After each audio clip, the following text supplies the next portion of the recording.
যেও না, আর যা পাওনি ভেবে নিও তা কখনোই তোমার ছিল না।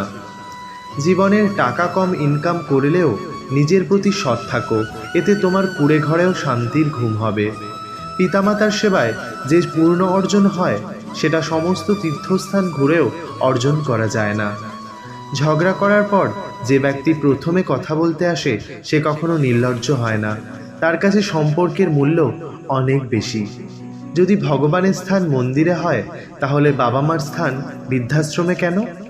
শ্রীকৃষ্ণ বলেছেন, আমি স্বয়ং ঈশ্বর হয়েও নিয়তির নিয়মে কারাগারে জন্মাতে হয়েছিল।